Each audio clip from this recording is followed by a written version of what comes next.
Welcome to Cost Saver Conversations. I'm Angela, and I ask the practical questions so you can quickly understand what matters. Today, I'm joined by Assad. Hi, Angela. We are unpacking decoding the true cost of UK road tax in 2026, what every driver needs to know about CO2, ECS, and EV charges today, and tying it back to the wider cost saver ecosystem, including tools like UK Road Tax VED Calculator so you can turn insights into action quickly. Just a heads up before we dive in, we are your synthetic hosts. We are great with numbers, but as AI, we can sometimes be confidently wrong. Think of us as the digital versions of your most knowledgeable, slightly caffeinated friends. Exactly. Treat this chat as a smart estimate only, not as professional financial guidance. Always check important details with official sources or a qualified expert before making any big decisions. Welcome back to the Cost Saver podcast. Today, we are getting into something that, honestly, I think affects almost every driver out there: UK road tax. And Assad, it's not what it used to be, is it? No, it really isn't. I mean, the system changed pretty dramatically from April 2025, but 2026 is the first full tax year where the new rules properly bite. Like, this is where it gets real for people. Right. So if someone bought a car, say, 5 years ago, what they remember about road tax is probably just irrelevant now. Yeah, basically. The Treasury's they've been quietly rewriting the VED rulebook for years, and what landed on the 1st of April 2025 was the biggest shakeup in, honestly, a generation. And by now, 2026, it's settled into its new shape, and the implications are, pretty clear. So what was actually driving the overhaul? Like, why now? It's actually pretty straightforward. Motoring taxes bring in roughly £7 billion a year for the exchequer, £7 billion. But as the country shifted more and more towards electric vehicles, that revenue base it started to crumble because EVs paid nothing. Right, because that was the whole selling point. Go electric, no road tax. Exactly. So the government had a choice: accept a falling tax take or bring EVs into the fold. And they chose the latter, which means this idea of a tax-free car has pretty much disappeared. Wait, so whether you've got a Nissan Leaf or a Range Rover, everyone's paying something now. Pretty much, yeah. The amounts differ, sometimes dramatically, but the principle of universal contribution is the new normal. And one thing people forget, VED is a tax on the vehicle, not the driver. It applies whether the car is actually being used or not, unless you formally declare it off-road with a SORN. Okay, that's important.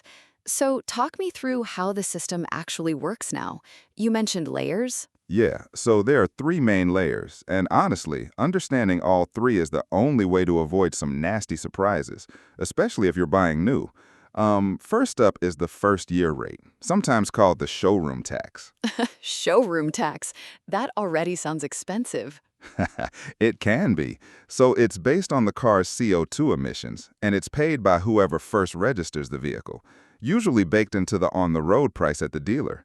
For 2026, the bands have been stretched at the top end, so high-emitting cars face, eye-watering bills is the only way to put it. How eye-watering. Okay, so a pure EV, 0 grams per kilometer, pays just £10 for the first year. That's nothing. But then you start climbing. 1 to 50 grams per kilometer is around £130. 51 to 75, you're looking at about 270, and it just keeps going up from there. Go on. So by the time you hit, say, 131 to 150 grams per kilometer, that's around 900. 151 to 170 is about 1650. And then, this is the bit that catches people. A petrol or diesel SUV emitting over, say, 191 grams per kilometer, you're looking at around $3,900. Over 255 grams per kilometer, it's around $5,490. I'm sorry, $5,490 for the first year? For the first year, yeah, not a typo. And there's a diesel trap, too. If your diesel doesn't meet the RDE2 emission standard, you pay one band higher, which catches out a surprising number of used buyers who just assume their diesel is compliant. Oh, I hadn't thought about that. So you could think you're in one band and actually be in the next one up? Exactly. Does that make sense so far? Because the next layer is actually the simpler one. Yeah, keep going. Right. So from the second year onwards, almost every car moves onto what we call the standard annual rate. For 2026, that's around 195 pounds per year. Petrol, diesel, hybrid, and crucially, EVs registered after 1st April 2025 also pay this same rate. So 195 pounds a year is just the baseline now for basically everyone. Pretty much. And that's where the new EV charge really shows up, right? Someone who bought an electric car in 2024 expecting a lifetime of free road tax is now paying 195 pounds a year. Over a typical 6-year ownership period, that's nearly $1,200. Not huge in isolation, but it's not nothing either. No, it adds up. And then there's a third later? Yeah, this is the one that, honestly, this catches the most people out. The expensive car supplement, or ECS. If your car had a list price over $40,000 when new, you pay an extra supplement on top of the standard rate from years 2 to 6. Okay. In 2026, that supplement is around $425 a year. So you're paying $195 plus $425, roughly $620 a year for 5 years. That works out at over $2,100 in extra tax just from the supplement. And that $40,000 threshold, is that what you actually paid for the car or? No, and this is the bit that gets people. It's the manufacturer's list price including options and VAT, not what you actually paid. So a discounted car that was listed at $41,500 still triggers the ECS, even if you got it for 38 grand. Oh, that's kind of brutal, actually. It is. But here's the flip side, and this is genuinely one of the best tips I can give anyone. If the car you want sits at like £40,500, talk to the dealer, drop an option pack, choose standard paint, skip the premium sound system. Getting under that £40,000 threshold saves you over £2,100 across 5 years. That's maybe the highest return 5 minutes of negotiation you'll ever have. Huh, fair enough. I love that. Okay, so let's talk about EV owners specifically, because they're the ones who've seen the biggest change, right? Yeah, absolutely. So if you bought a new EV after 1 April 2025, you pay £10 first year, then £195 standard rate. But if that EV cost over £40,000, and a large slice of them do, Tesla Model Y, Polestar 2, Kia EV6, BMW i4, Audi Q4 e-tron, then the ECS kicks in, £620 a year for 5 years, then it drops to £195. So over 10 years of ownership, that's what, around £3,500 in VED? On a par that 3 years ago would have paid nothing. Yep, around £3,500. That's the shift. That is a lot. It is. Now, the slightly better news is for EVs registered between 2017 and 2025, which is most of the ones actually on UK roads right now. They pay the standard 195 rate, but they don't pay the ECS retrospectively. That only kicks in for vehicles registered from April 2025 onwards. Oh, that's actually reassuring. So if you bought your EV in, say, 2023, even if it cost 50 grand, no ECS? No ECS, just £195 a year, which is, one of the few pieces of good news in this whole story. And the really old EVs, like the early Leafs and things? The pre-2017 ones, early Leafs, early Zoes, the original i3, they now pay around £20 a year. Token amount, but no longer zero. Right.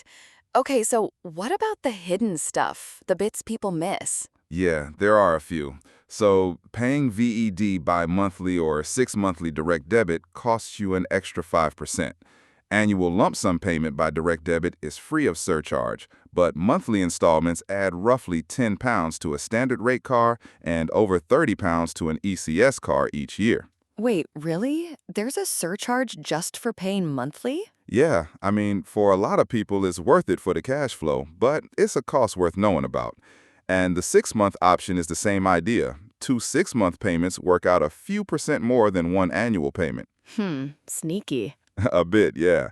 And then there's used car transfers, which is the one that I was going to say, actually, this trips up so many people.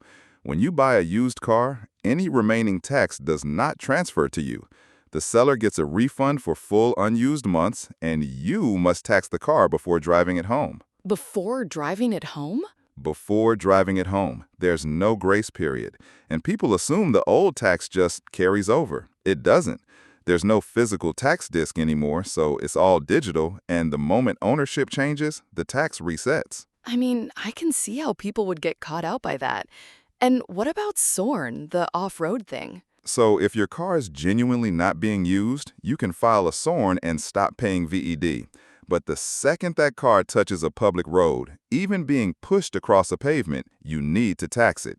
DVLA uses ANPR cameras extensively now, and the automated fines are routine. We're talking 80 to 1,000 fines plus arrears. Wow. Okay, so the I'll sort it when I need it approach is just. Yeah, that's how people end up with fines. Either keep it taxed or SORN it. Don't let it sit in limbo. So let's make this really concrete. You mentioned a family example? Yeah, the Hassan family in Birmingham. So March 2, 2025, they bought a new electric SUV. List price, £46,500.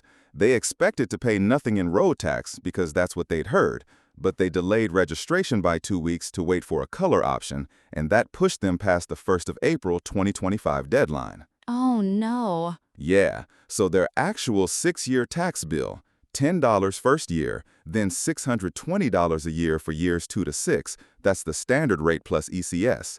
6-year total, roughly $3,110. And if they'd registered 2 weeks earlier? Zero across the same period. A 2-week delay cost them over $3,000. It's brutal, but the lesson is clear. Registration dates matter enormously in this system. That's the kind of thing that would keep me up at night. Okay, so practical steps. What can people actually do to keep their VED bill down? Right, so first one we already touched on, try to buy just under $40,000. Negotiate, remove an option pack, choose standard paint. Getting under that threshold saves over $2,100 in ECS across 5 years. Second, and this is a big one, consider a used EV registered before April 2025. They're exempt from ECS regardless of original list price, so a 2-year-old $50,000 EV pays just $195 a year, not $620. That's a massive difference for used EV buyers. It really is.